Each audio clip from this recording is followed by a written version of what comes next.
En avant. Match. Numéro 31, Lucas Ouais. Marronnier.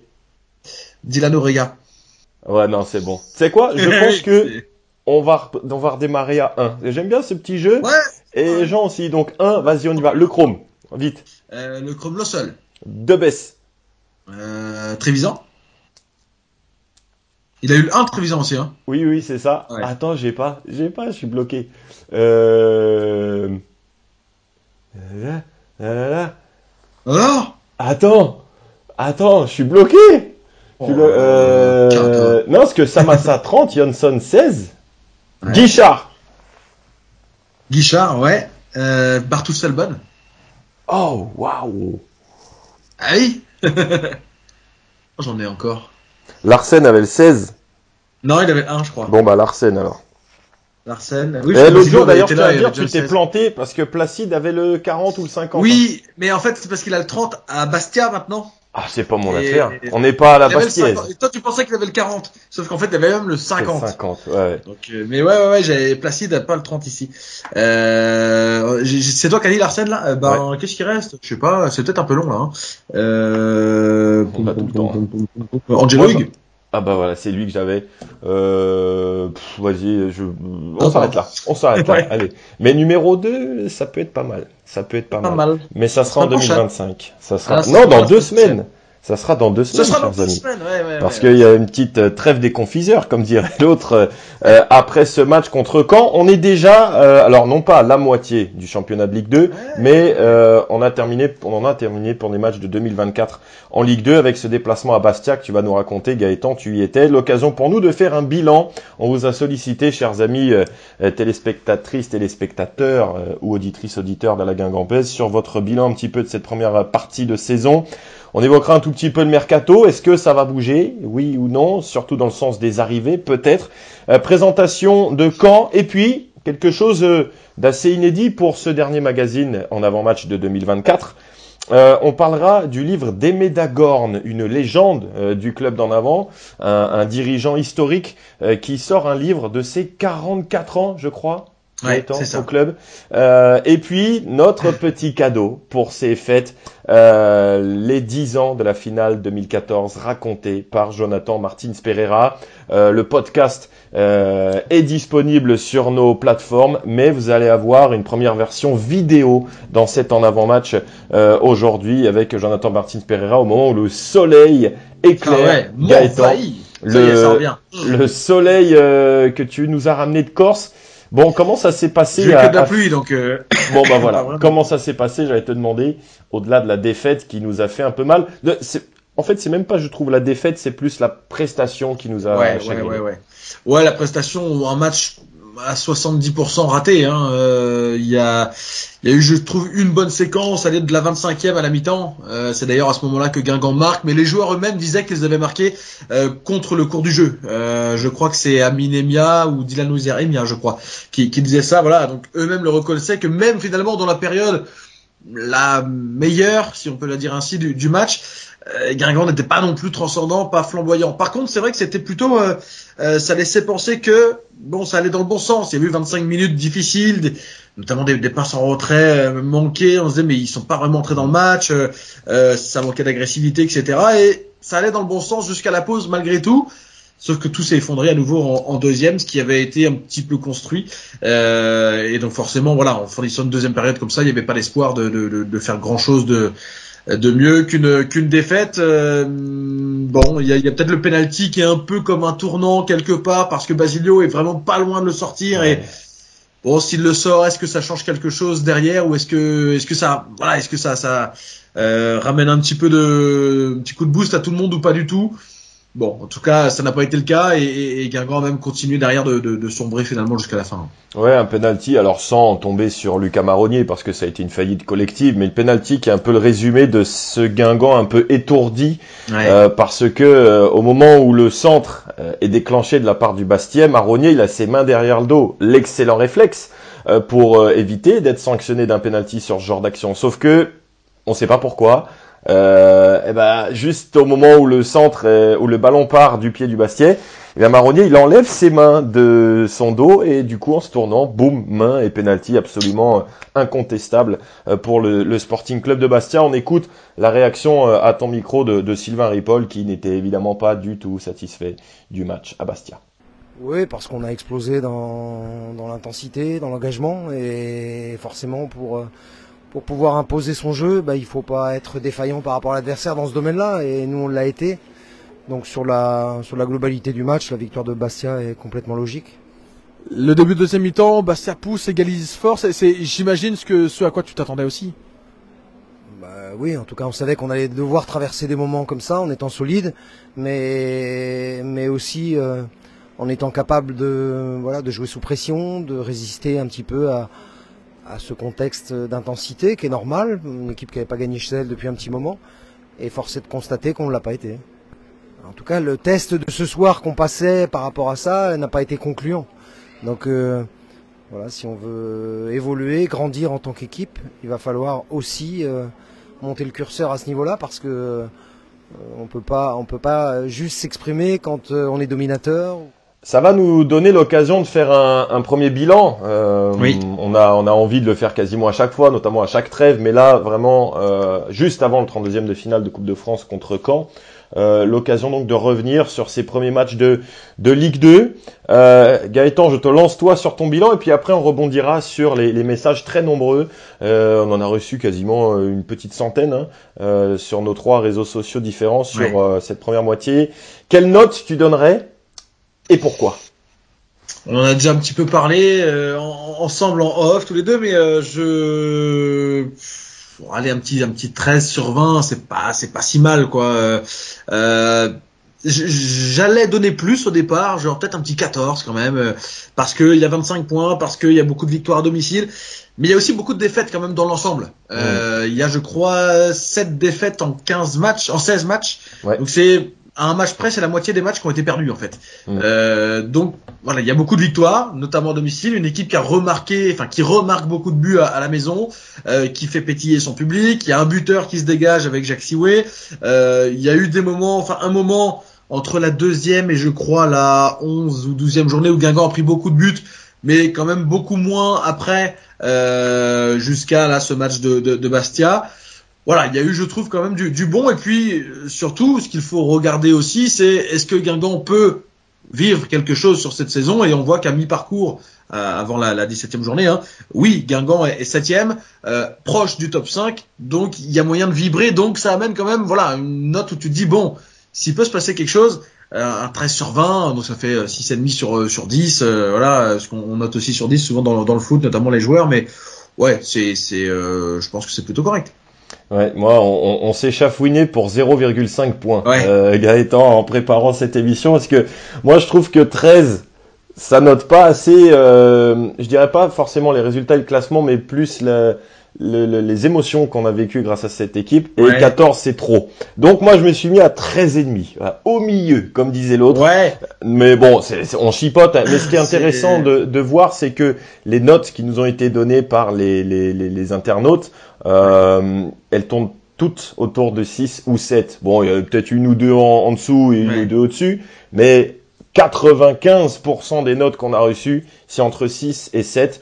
Donc voilà, c'est bien, mais tu vois, sur le carnet de correspondance, en fait, ça basculera, je pense, sur un 15 par exemple, si Guingamp accroche un top 5. Je pense que c'est vraiment ça qui fera basculer on se dira ouais, là Guingamp a réussi sa saison. Parce que si tu termines 6-7e en continuant là sur la même longueur, bon, ça restera bien, mais parce qu'il manquera ce petit truc pour aller vivre l'émotion supplémentaire du top 5.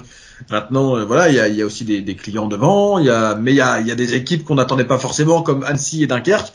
Ça prouve qu'il y a de la place aussi pour une équipe comme Guingamp dans ce top 5. Annecy et Dunkerque qui jouaient le maintien l'année dernière se retrouvent là. L'année dernière, il y avait Rodez qui était là aussi. Laval longtemps aussi. Laval longtemps. Laval qui revient d'ailleurs, qui est devant Guingamp maintenant 6e. Donc si des équipes comme ça arrivent à se frayer un chemin là, pourquoi pas Guingamp? Donc autant les 2 premières places elles me paraissent moi inaccessibles parce qu'il y a Lorient, le Paris FC, il peut même y avoir Metz. Autant les 4, 5, oui, je pense que c'est quelque chose que Guingamp peut viser un petit peu, ouais. Voici les. Alors juste avant les commentaires de nos amis supporters, Opta a sorti un classement avec les probabilités. Bon, c'est toujours des choses un peu farfelues ou très sérieuses, voilà. Bon, vous voyez que on a 8,2% de chance d'être quatrième, 10,7 d'être cinquième et 12,6, 12,5, sixième, septième. Bon, c'est pas une révélation totale, mais on est dans le match. On est dans le match et c'est ce qui compte parce qu'on se souvient que sur les 2 premières années du Mont, on était quand même assez loin en termes de points de ces places-là, moins l'année dernière. Mais l'année dernière, il manquait quand même un peu de folie qu'on a vu cette saison. Alors, vos commentaires, vos impressions, chers amis. Alors, c'est vrai qu'on a l'impression d'avoir eu, autant dans l'analyse de Gaëtan que la mienne, et puis même dans vos commentaires, quasiment tout le temps la même chose. Ça veut dire qu'on voit les mêmes matchs, qu'on vit les mêmes émotions, mais aussi qu'on a un petit peu les mêmes colères.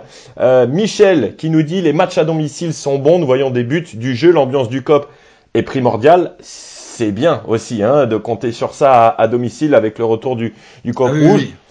Point positif aussi, c'est quand même Ripoll qui amène un style de jeu différent. C'est vrai qu'on voit une nette patte de Ripoll et de son staff sur le jeu, les circuits de passe, on en a déjà parlé.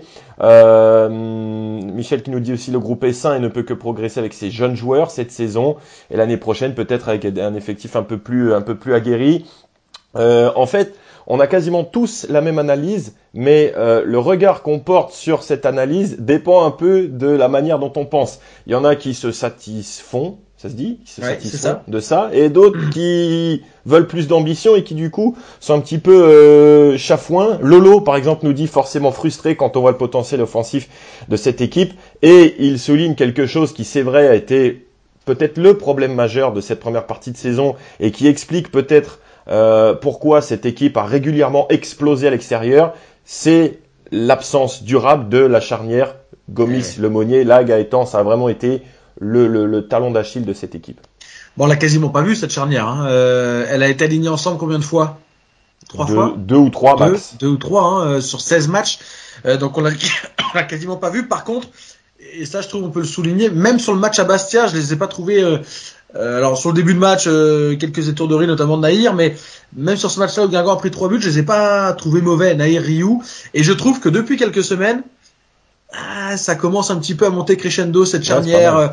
Autant ils avaient fait un bon match tous les deux à Laval sur la 2e journée, mais derrière contre le Red Star, Mathis Rioux était passé à côté. Sohaib Nahir, lui, avait raté son intervention contre Amiens, carton rouge direct. Il y a eu des petites choses comme ça. Autant là, depuis 3-4 matchs, sur vraiment un mois de manière plus consistante, je trouve que ces deux-là sont en train d'amener une certaine sérénité, surtout une certaine régularité dans les prestations, ce qui était vraiment le problème jusque-là, parce que c'était un match très bon, un beaucoup moins, un entre les deux, et là je trouve que c'est beaucoup plus linéaire dans les prestations, même si encore une fois à Bastia il y a 3 buts concédés, donc ils auraient sans doute pu le faire aussi. 2 sur coup de pied arrêté, donc c'est 2 sur coup de pied arrêté. Ils sont pas, je trouve que c'est pas les premiers incriminés sur le match à Bastia, et je trouve vraiment que leurs performances sont vraiment en train de garder sur une petite durée, mais une durée quand même, d'avoir ce niveau Ligue 2 là. Ce qui est important de noter, on ne souligne pas, on ne déplore pas l'absence régulière de la charnière Gomis-Lemonnier parce que les remplaçants sont pas bons. Non. Et parce qu'elle avait amené des garanties l'année dernière. Ouais, mais t'as eu ces garanties-là, et puis cette équipe quand même, elle manque régulièrement. Un petit peu parfois de maturité, un petit peu de muscle, et on voit que Gomis c'est l'un des joueurs les plus puissants de l'effectif avec Sidibé, que Lemonnier c'est peut-être un des plus expérimentés, un des joueurs qui se place le mieux aussi, qui anticipe bien. Donc voilà, c'est un petit peu peut-être le métier de ces deux qui a manqué à certains moments. On voit que cette équipe elle est entière. Quand elle fait les choses, ensemble c'est bien, parce que tu regardes les victoires cette année à domicile, 4-0, 3-1. 3-0, 3-0 et 1-0 à la 90e. Par contre, elle est entière aussi quand elle perd. Parce que Red Star, c'est 4-3. PFC, tu perds 2-0, mais t'existes pas. Bastia, tu perds 3-1. Clermont, tu perds 4-1, où là, c'était absurde de perdre ce match 4-1, pardon. Mais le match qui est le plus ressorti en négatif dans les commentaires des supporters, c'est le derby à Lorient. Parce que c'est le derby, et puis je trouve aussi Gaëtan, c'est peut-être le match où on a plus vu l'écart qui est qui existait entre Guingamp et les top équipes de Ligue 2. Bah, c'est un peu ce qu'avait dit d'ailleurs Pierre Lemonnier et Sylvain Ripoll après le match. Il l'avait pas dit comme ça, mais ça voulait dire ça. C'était une équipe de Ligue 2 contre une équipe de Ligue 1. Guingamp, voilà, équipe de Ligue 2, correct.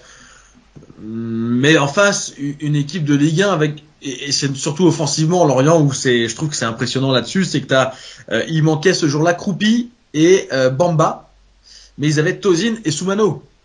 Donc, quelle équipe de Ligue 2 a 4 attaquants comme ça, 4 attaquants pour 2 places où finalement t'as pas un qui est en dessous de l'autre ou quasiment tous peuvent se substituer un peu les uns aux autres, alors que il y a beaucoup d'équipes où on se rend compte que s'il manque le buteur, c'est un peu plus compliqué, s'il manque tel ou tel joueur qui fait ses différences, c'est un peu plus difficile. Par exemple, j'ai un exemple qui me vient là, c'est le prochain adversaire. Caen, s'il manque Alexandre Mendy, tout de suite, c'est plus dur. Guingamp, c'est sur cette première partie de saison, quand il manque Jacques Sioué, c'est pareil. Il y a pas d'autres joueurs qui marquent autant jusqu'à présent, qui brillent autant jusqu'à présent. Bon, il y a beaucoup d'équipes qui sont un peu dépendants, notamment offensivement, je trouve, de joueurs. Et Lorient, pas du tout. Et c'est là qu'on avait vu vraiment la classe d'écart entre les deux. Et la défaite, en effet, avait été ultra logique sur la prestation fournie par les deux. Ouais, et voilà. Donc ce qui ressort, c'est, moi ça m'a frappé le fait que tous les commentaires se ressemblent. Il y en a eu, je crois, 70 sur Facebook et puis une trentaine entre Twitter, Insta et puis les messages privés aussi qu'on a reçus. Donc voilà, on tire tous dans le même sens, on voit tous la même chose et espérons que Guingamp continue à nous faire vibrer à domicile, parce que ça c'est quand même un des bons points. Le Roudourou qui redevient une forteresse, et puis c'est des vraies victoires quoi, où il y a du jeu, il y a des buts, ça pétille. Ouais, c'est ça. Puis, au-delà des scores, c'est le jeu aussi qu'on a vu. On a vu des matchs emballants. La victoire contre Caen, moi, j'avais adoré ce match-là. Il y a eu la victoire contre Grenoble. Bon, Ajaccio, c'était beaucoup plus poussif. C'est surtout le scénario là qui avait été sympa. Mais oui, il y a des matchs qui ont vraiment été emballants globalement. Donc ça, au-delà des résultats, les matchs en eux-mêmes plaisent quoi. Donc ça c'est forcément quelque chose à retenir.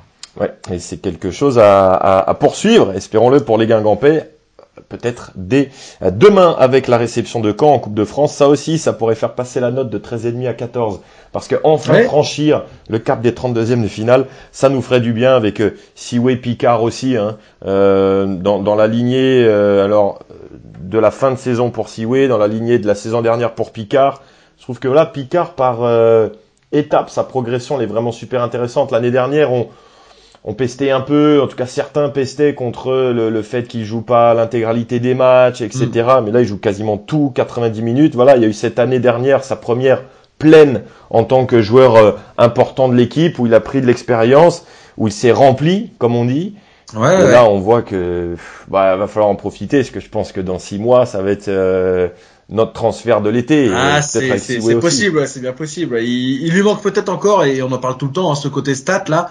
Mais bon, il est très influent dans les matchs, donc ça, même s'il n'est pas buteur ou passeur, il est souvent à l'origine de la remontée de balle, du décalage qui a été fait avant. Et puis, il faut pas juste regarder les 2 chiffres là qui viennent alimenter les buts, mais ce qui se passe aussi autour, quoi. Puis parfois il est malchanceux, parce qu'à Bastia tu peux lui créditer la passe d'Es, sauf qu'il y a un Bastia qui contre le ballon, donc c'est pas donné. Mais sans trahir de secret, il y a eu un moment dans la saison où Picard donnait peut-être un peu trop d'importance aux statistiques, et ça correspond un peu au moment, peut-être fin août, début septembre, où il était moins impactant. Et il se dit qu'il s'est défait de ça en fait. Les stats, elles arriveront si elles doivent arriver, mais il a une telle importance dans le jeu que Hugo, si tu finis la saison à 2 buts, 3 passes, mais que tu nous éclaires la saison comme les 6 mois qu'il y a eu là, on s'en fiche. C'est ce qu'on retiendra à l'arrivée. Voilà, si il marque 15 buts, 16 buts, voilà, on oubliera tout et on n'en portera pas aucune importance. Jacques Sioué, on en a déjà parlé. On a quand même le 2e meilleur buteur et le meilleur passeur de Ligue 2 dans notre effectif. Donc ça, c'est un point aussi pertinent de la première partie de saison. Par contre, effectivement, c'est ces matchs à l'extérieur. Gaëtan, juste pour terminer la partie bilan, où on disait tout à l'heure, Guingamp a perdu beaucoup de matchs et les a bien perdus. Et c'est ça en fait où tu sens parfois que cette équipe, c'est quelque chose moi qui me chagrine un petit peu. Je le disais il y a pas longtemps. Je trouve qu'il en faut pas beaucoup à cette équipe, peut-être pour se reposer sur ses lauriers ou se dire wow, on a gagné 3-0. Bon, je trouve qu'il y a peut-être certains matchs où certains joueurs dans leur tête n'ont peut-être pas eu le très bon état d'esprit. On voit souvent quand il y a l'état d'esprit et qu'on démarre au taquet, etc. C'est souvent des belles soirées. Ouais. Mais parfois, cette équipe, elle a peut-être tendance à se croire arriver, c'est trop fort. Mais au lieu de faire 102%, elle en fait 98%. Et là, ça passe pas. Ouais, moi, je trouve surtout que c'est que lorsque l'adversaire lui rentre un peu dedans, elle a du mal à réagir. À Bastia, deuxième mi-temps, Bastia hausse un peu l'intensité. Tout de suite, quand Guingamp est poussé dans les cordes, en fait, c'est plus dur. Il y a eu des matchs, les matchs qui ont été perdus, il y en a beaucoup qui ont été comme ça. Quand tu regardes les matchs gagnés à l'extérieur, Rodez, Laval. Alors Rodez, ça avait poussé sur un quart d'heure. Rodez avait égalisé à ce moment-là. Sur la suite, Guingamp avait repris le dessus. Laval et Martigues, c'est pas des matchs où Guingamp a été vraiment bousculé dans les rencontres où il a fallu reculer pendant longtemps. Non. Et ces matchs-là, Guingamp les a gagnés. Et quand tu regardes les défaites à côté, à Metz en partie, à Clermont, à Lorient, on l'a dit, voilà, à Bastia sur la deuxième mi-temps. À chaque fois, Guingamp a été poussé un peu dans les cordes, a eu plus qu'un quart d'heure à devoir reculer, et Guingamp n'a jamais réussi à se sortir de ça en fait dans ces matchs-là. Guingamp flanche à chaque fois, ou quasiment. Ouais, Guingamp a du mal à retourner les situations quand c'est pas lui qui dicte le rythme. Si ça dure un quart d'heure, ou voilà, et qu'en face après ça se calme un peu, ça va. Par contre, si c'est sur du plus long terme, souvent c'est compliqué. Ouais, il y a Rodez et le match à domicile contre Caen où t'as eu l'impression pendant un quart d'heure que c'est l'adversaire qui prenait le dessus. Et finalement, bon, voilà. Et les adversaires ont marqué dans ces quarts d'heure-là. Hein, ça montre qu'à nouveau, quand ils ont poussé, ils ont mis Guingamp en difficulté. Ouais. Après, comme ça s'est un peu rééquilibré, puis Guingamp avait eu cette force aussi au moment où ça se rééquilibrait pour reprendre le dessus. Bon, c'était passé sur ces matchs-là. Mais je trouve on sent des fois, on se dit bon, voilà. Ça va pas bien se passer, quoi. Ouais. Et après, c'est aussi l'un des axes de progression de cette équipe. La deuxième partie de saison, elle est aussi là pour ça. Mais oui, ça s'est vu quand même plusieurs fois cette saison, surtout à l'extérieur. Voilà, les domaines de progrès pour les Guingampais. Alors, est-ce que ça se fera avec un mercato actif? On en a parlé au moment du mois de novembre, je crois, où je crois que c'était après le match à Lorient, où le ciel était encore tombé sur notre charnière centrale, Lemonnier s'était blessé, et au bout d'un moment on se dit peut-on partir à la guerre, ou en tout cas sur la durée, avec Gomis, Lemonnier, qui au top de leur forme, en enchaînant les matchs et les mois ensemble, on n'a aucun doute sur leur complémentarité et leur efficacité. Mais quand tu regardes leur parcours guingampais, alors Lemonnier, il y a quand même eu une rupture des ligaments croisés et ça, il faut la mettre à part. Mais il y a quand même souvent des pépins quand même pour ces deux joueurs. Et est-ce que tu peux... on parle du manque de régularité, mais quand t'as pas ton socle, ta base, ça n'aide pas à avoir cette régularité. Ça n'aide pas, ouais. C'est sûr, hein, ça a été un vrai poids, je trouve. Alors, comme je dis là, je trouve que depuis un mois, c'est moins le cas. Mais ça a été un poids quand même pendant pas mal de semaines à Guingamp, ce côté-là, où c'est vrai, il a manqué de régularité. On l'avait dit je crois que c'est sur les 10-12 premières journées, il y avait eu 5 ou 6 charnières différentes alignées. Donc ça n'aidait pas évidemment à avoir une solidité, à avoir des repères aussi. Et bon, là je trouve mieux. Maintenant, est-ce que Guingamp ira chercher dans ce secteur-là? Je sais pas, parce qu'il y a quand même 4 garçons là qui Gomis, Lemonnier, bon d'accord, qui sont à l'entraînement, hein. Lemonnier était dans l'entraînement jour. Ouais. Et Gomis est aussi à l'entraînement, et Nahir Rioux qui joue quand même de plus en plus. Donc si tu vas chercher un autre gars pour le mettre là-dedans, tu vas te retrouver avec 5 centraux. Est-ce vraiment nécessaire aussi? Je sais pas. Alors oui, on va dire s'il y a encore des blessés, mais en même temps s'il y a encore des blessés, on se rend compte que Rioux, Nahir, peut-être que ça peut tenir. Est-ce que ça peut tenir sur la durée un peu plus que ce qu'on a vu là? C'est une des interrogations aussi, mais bon, c'est vrai qu'il y a beaucoup de monde dans ce secteur, et je pense que Guingamp sera surtout tenté de recruter un peu plus offensivement, sans doute. Quel poste à ton avis? Pour moi devant ils vont chercher quelqu'un. Je pense que enfin, ça va dépendre. En même temps, ça dépend parce qu'avec Emia, quand il joue à ce poste-là, tu peux pas mettre deux attaquants. Enfin, pas deux vraiment, mais moi, je serais pas surpris, ouais, qu'il y ait un offensif. Alors, un attaquant de pointe ou un attaquant de pointe qui puisse aussi jouer sur le côté, parce que il y a Picard, Sagna qui est blessé en ce moment, Grieb, Gendouzi qui apparaît petit à petit, mais on tourne souvent sur 3 joueurs, 3,5, parce que Grieb et Gendouzi ont pas un temps de jeu énorme non plus, même si Grieb sort de 2 titularisations d'affilée. Je me demande s'il y aura pas quelqu'un qui viendra un peu pour des fois aussi suppléer Hugo Picard, parce que sur la saison enchaîner 90 minutes tout le temps à ce poste-là où il y a beaucoup d'efforts, je sais pas si ce sera le cas. Moi je pense qu'il y aura une arrivée offensive. Ouais, je regardais les attaquants sur l'UNFP. Bon, Kevin Gamero, Wissam Ben Yedder. Bon, pour ce dernier, ça paraît compliqué. Lebo Motiba, Godwin Bentil, l'ancien du Havre.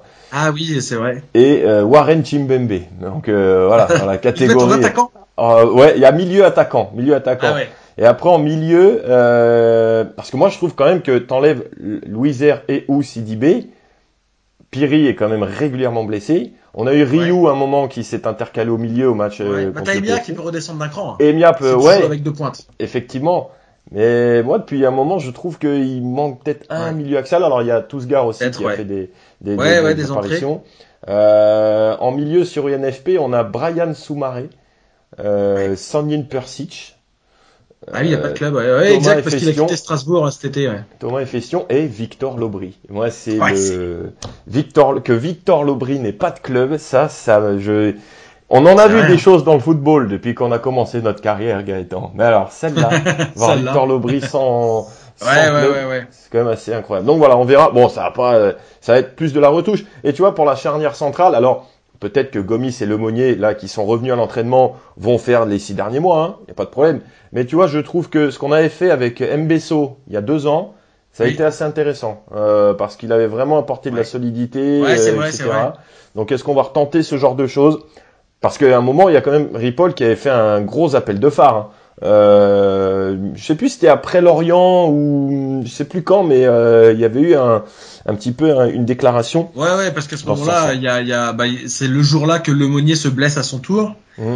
Et c'est vrai qu'on se demandait un peu comment que ça allait tourner. Il y a Idriss Planex aussi, qui est là, qui est blessé au ménisque et qui reviendra pas tout de suite. Mais moi, je trouve qu'il y a quand même beaucoup de monde à ce poste-là.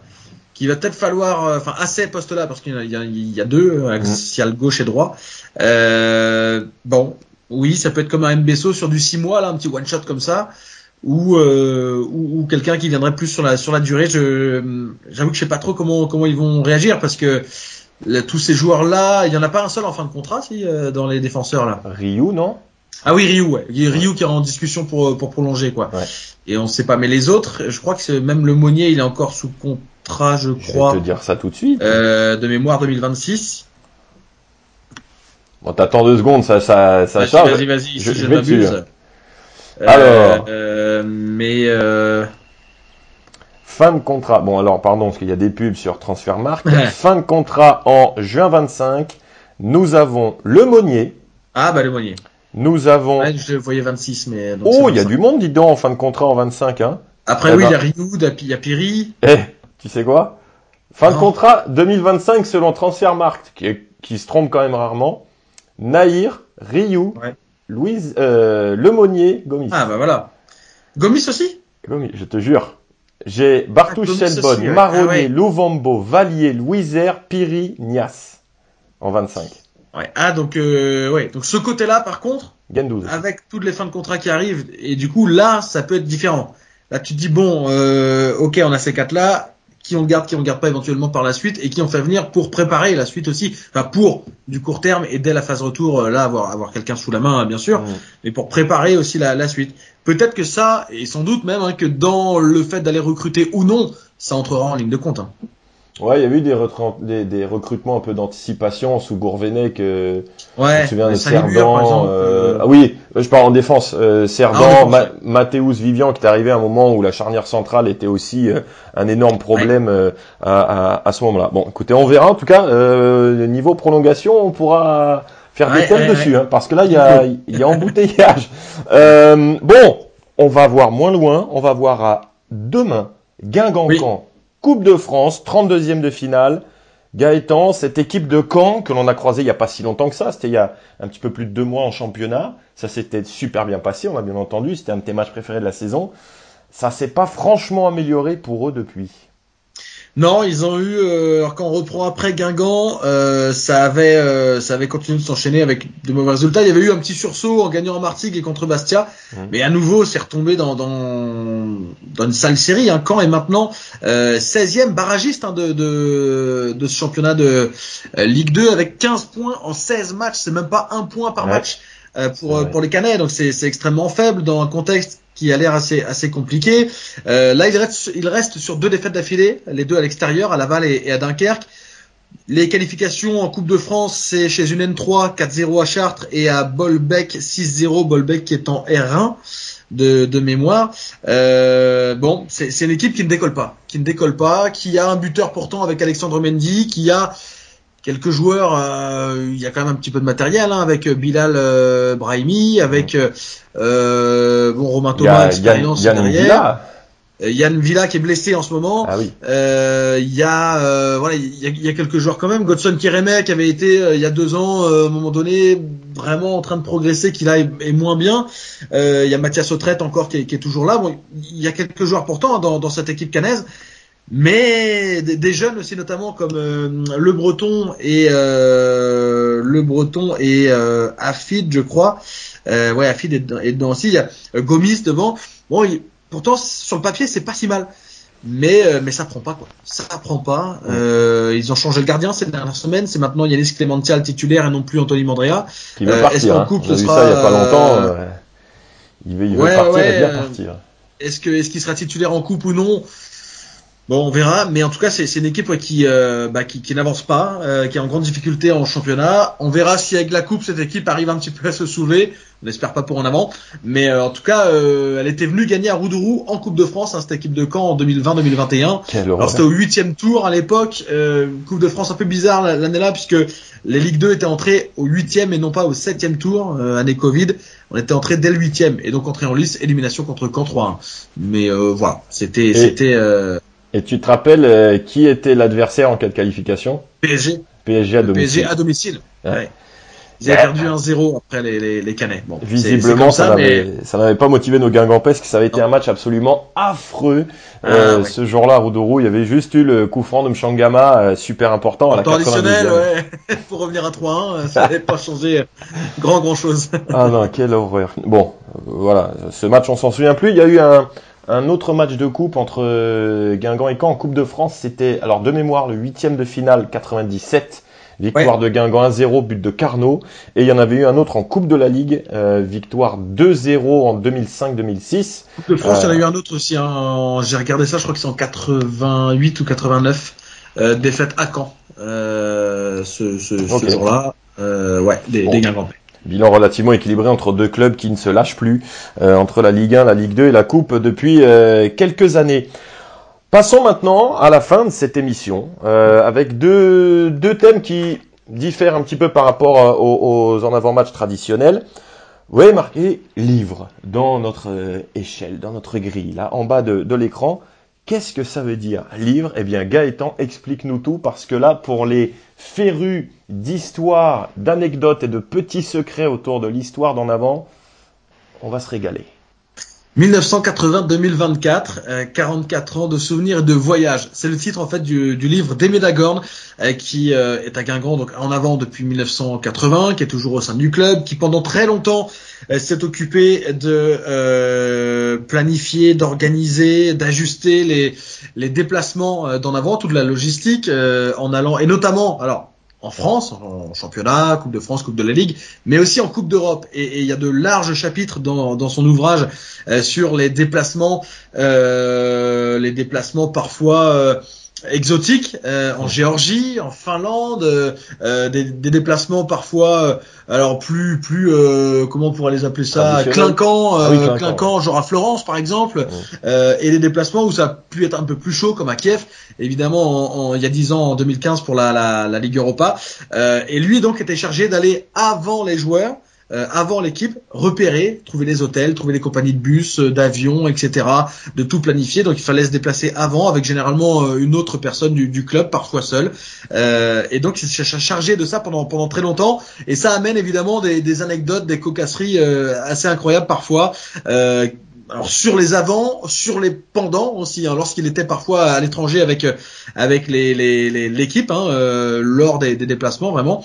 Donc voilà, il y a 324 pages je crois de mémoire. Je l'ai rencontré il y a quelques jours, en début de semaine là pour qu'il nous raconte un petit peu comment lui est venue cette idée, quel était son rôle justement, deux anecdotes pour aller nous faire saliver un petit peu.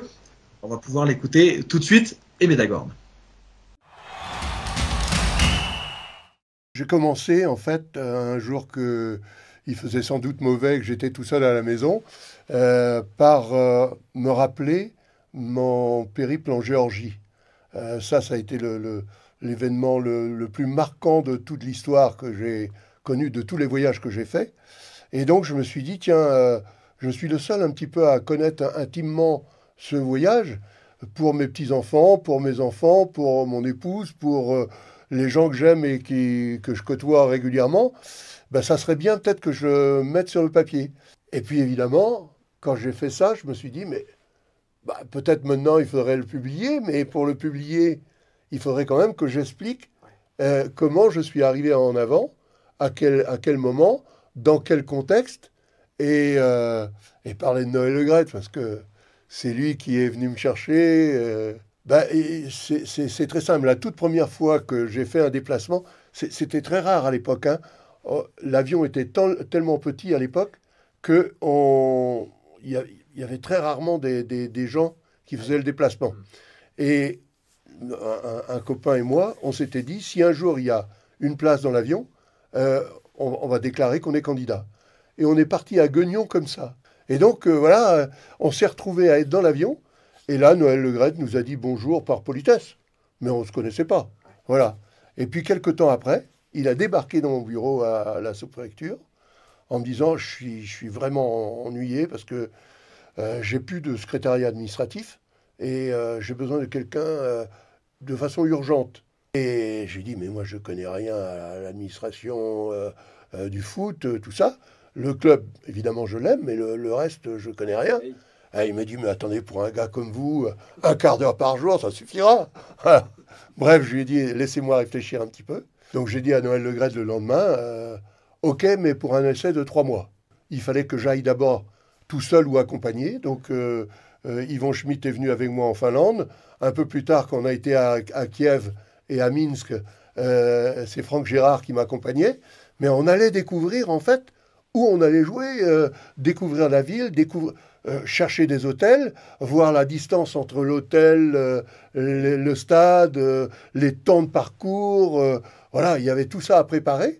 Et puis les tarifs aussi, parce que pas le tout. Et donc, quand on avait bouclé un petit peu tout ça, on revenait à la maison, on expliquait au président et à l'entraîneur ce qu'on avait vu et ce qu'on pensait bien. La Géorgie, c'était fabuleux.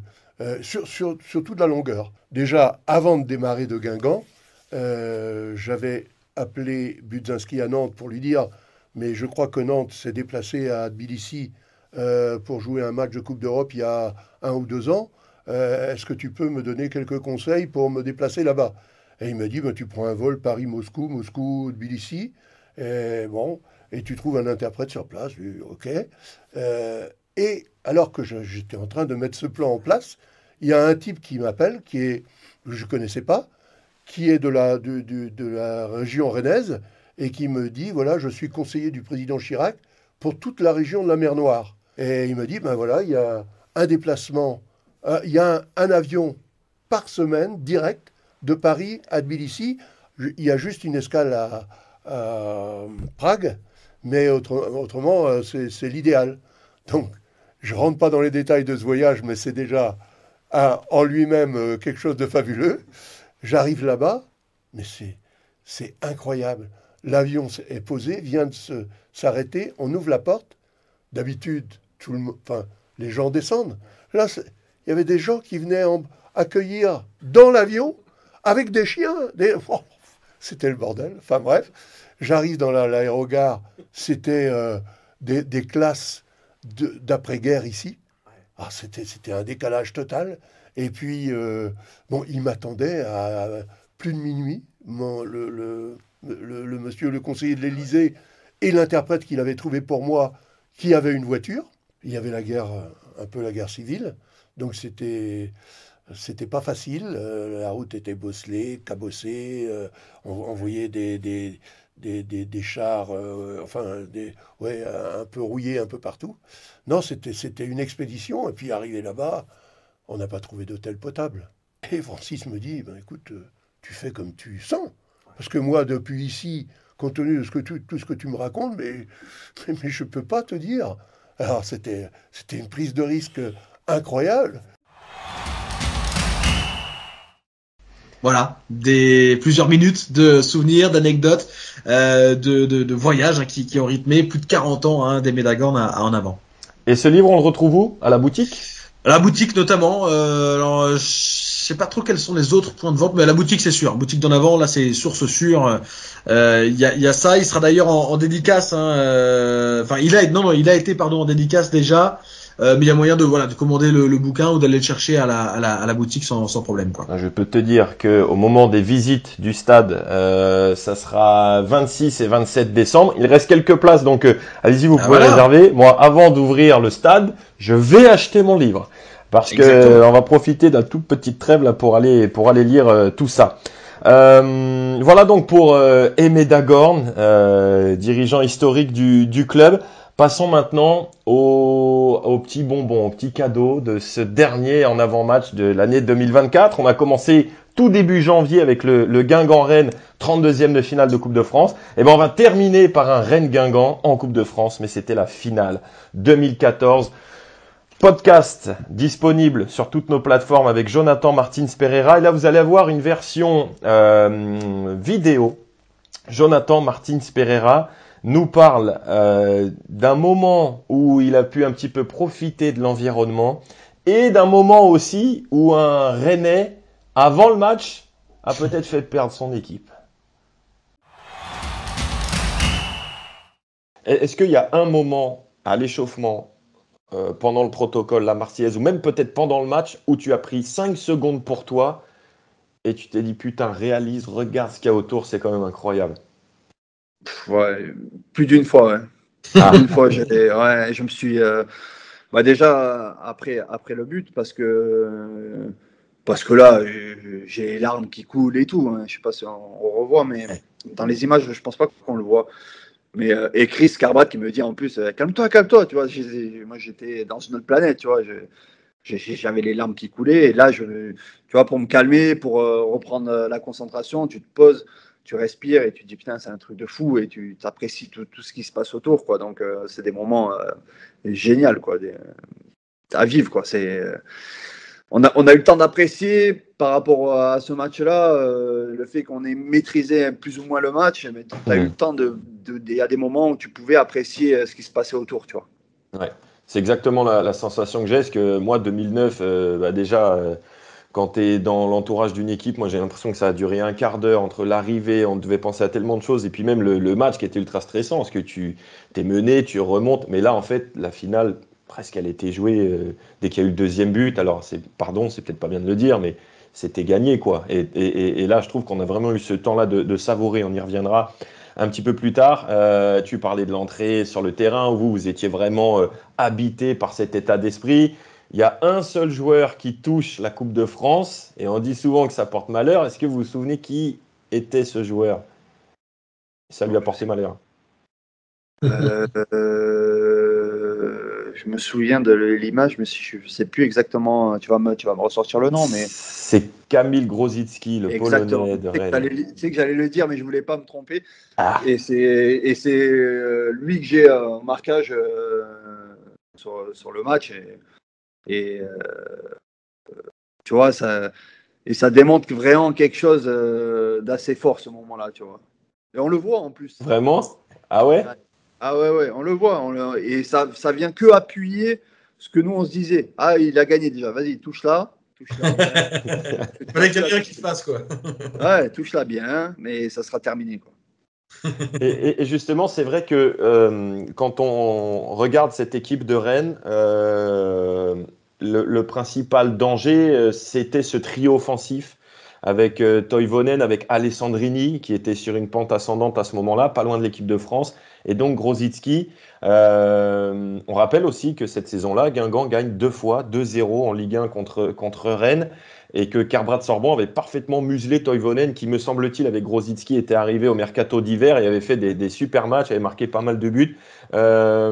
Comment vous aviez réussi à prendre le dessus sur eux, Jonathan? Écoute, nous on savait que c'était des joueurs de talent et qui avaient du mal lorsque on était dans le duel, quand on était sur eux, qu'il fallait pas leur laisser le temps. Si tu leur laisses le temps à ces joueurs-là de s'organiser et de faire ce qu'ils aiment faire, tu vas être en difficulté. Quoi qu'il arrive, dans le 1 contre 1, ils sont meilleurs que nous, ils ont plus de qualité. Donc, il faut forcément leur imposer un combat et c'est ce qu'ils n'aiment pas. Ce genre de joueurs n'aiment pas être serrés, voilà, ils aiment se donner du temps et avoir du temps. Et l'objectif était de ne pas les laisser respirer une seule seconde, quoi. Dès qu'ils ont le ballon, et il y avait un joueur, 2 joueurs qui leur tombaient dessus et ils allaient être en difficulté à ce moment-là. Donc nous, notre mission, c'était vraiment d'imposer une intensité physique, athlétique et de les forcer à déjouer et pareil, impacter mentalement le joueur en le mettant tout de suite dans la difficulté. Gaëtan, moi, le souvenir que je garde aussi de cette finale, ce sont peut-être les 5 premières minutes, ou ce sont les 5 minutes où pour moi il y a eu match entre les deux équipes. Rennes avait un peu la possession, Rennes était un petit peu dans le camp de Guingamp. Est-ce que c'est le souvenir que toi, Gaëtan, et même Jonathan, vous gardez de ce tout début de finale? Ouais, bah, il y a eu ça un peu, mais ça a été tellement éphémère finalement que j'en ai pas un souvenir non plus énorme de ça, hein. On a surtout le souvenir que finalement on s'est dit que Rennes n'a jamais vraiment joué sa finale. C'est un peu ce qui ressort, mais c'est vrai que peut-être les 5 premières minutes, moi je me souviens qu'il y avait dans le minibus quand on allait, certains disaient ah, c'est bien hein, cette finale, c'est cool de rejouer Rennes, mais le fait que ce soit Rennes, on a un peu peur quand même, parce que si on la repère, si on la perd, ça nous met à égalité par rapport à 2009. Tu Donc faut sais que pas moi la j'en ai perdre. fait des cauchemars sur les 5 Et ans ouais, là, j'ai dû cauchemarder 10 fois qu'il y avait cette finale, et à chaque fois on la perdait. et ouais, tu vois. Donc le fait, moi surtout, c'est de voir que Rennes, bah, t'as l'impression qu'ils sont jamais trop entrés dans le match, et tu dis bon, 1-0, puis après le deuxième évidemment, mais c'était la voie royale pour justement qu'il y ait 2-0, 2 coupes à 0 aussi pour Guingamp. Donc les 5 premières minutes, ouais, peut-être ça m'a pas vraiment marqué. Moi, c'est vraiment l'image vraiment d'une équipe de Rennes qui a jamais vraiment joué sa finale, quoi. Voilà, il y avait Langille, Beauvu, un corner renvoyé, très dangereux. Et Jonathan, ce qui est fou, c'est qu'on a l'impression que Rennes a éteint la lumière à ce moment-là. Après 6 minutes de jeu, première occasion, premier danger, ça s'est mis à se liquéfier et vous planiez sur ce match. Ouais, nous, notre plan fonctionnait, mais extrêmement bien. C'était assez étonnant même, parce que on connaît la qualité de cette équipe. On sait qu'ils ont une qualité technique supérieure, qu'ils ont une force de frappe et qu'on peut être mis en difficulté. Mais en fait, je me souviens du travail défensif que faisaient nos attaquants, nos excentrés. Ils étaient monstrueux, ils leur mettaient une pression de dingue. Les mecs, donc nous, ça nous poussait aussi à aller encore plus haut, à chasser encore plus fort. Et ça nous a mis énormément d'énergie. Le fait que nos attaquants et nos milieux offensifs travaillent énormément sur l'aspect def. Et ça nous a vraiment mis sur la bonne voie parce qu'ils n'arrivaient pas à sortir, quoi. Ils n'arrivaient pas à sortir et on restait tout en haut dans leur camp. Et à ce moment-là, il fallait aussi concrétiser notre temps fort parce que c'est toujours la crainte, c'est de ne pas réussir à valider ce temps fort et ensuite tu peux être mis en danger. Donc c'est vrai que au vu des occasions qu'on a eues, la répétition, ça se rapprochait tout le temps, mais au final, on n'avait pas non plus réussi, tu vois, vraiment à passer devant cette équipe-là et à montrer notre supériorité sur le tableau d'affichage. Et on sentait que fallait vite faire basculer parce que sinon ça pouvait se retourner un peu contre nous, tu vois. Jonathan Martins Pereira. On s'est régalé. Gaëtan a enregistré ça. Dommage pour Kamil Grosicki, hein, son réflexe de toucher la Coupe de France avant d'entrer sur le terrain. Ah, ça, on le dit tout le temps pourtant. Hein. Ne la touchez pas à la Coupe. Donc si on va en finale de la Coupe de France, on passera bien le message à nos amis guingampais. Voilà, donc merci à John Martins Pereira de nous avoir accordé ce temps. Et puis vous pouvez profiter pendant les vacances de ce podcast. Il y a aussi le podcast des 10 ans de Monaco avec Thibaut Giresse, toute la série sur tous les matchs de cette épopée il y a 10 ans qui nous a amené jusqu'à la 2e Coupe de France. Et puis vous pouvez même remonter encore plus haut dans tous nos podcasts parce que pendant les vacances scolaires, vous pourrez réécouter nos longs entretiens avec Guy Lacombe, Jocelyn Gourvenec, Mustapha Diallo, Marek Josiak, Marcus Thuram, j'en passe, Beauvu Mandane, etc. Des moments très très sympas. C'est le moment de vous souhaiter bonne fête. Alors Gaëtan, toi, on te revoit demain. Donc là-dessus, il n'y a pas de souci. Pour ce Guingamp-Caen, super important parce qu'on a envie de vibrer en plus du championnat pour la Coupe de France. Juste un petit message pour nos sponsors qui nous ont accompagnés tout au long de cette année. On remercie notamment Volkswagen, le groupe Cobredia qui nous habille tout au long de la saison et puis tous ceux qui nous ont accompagnés durant cette année 2024. Puis on se redit à 2025 parce qu'il y aura encore de très très belles choses à faire ensemble et notamment le jeudi 20 février cette soirée chez VNB Guingamp, les 10 ans de Guingamp Kiev. Voilà, on continue dans notre année et demie anniversaire entre la Coupe de France et la Ligue Europa, mais c'est toujours des moments spéciaux à revivre. Gaëtan, on compte sur toi. Je vais faire le maximum, je vais tout donner, je vais rien lâcher. Et si tu dois mettre petit plat du pied poteau rentrant pour le tir au but de la gagne. Je le ferai depuis la tribune de presse, clac, voilà, je le ferai. Plat du pied, sécurité. Guingampais, bon match, bonne fête à toutes et à tous.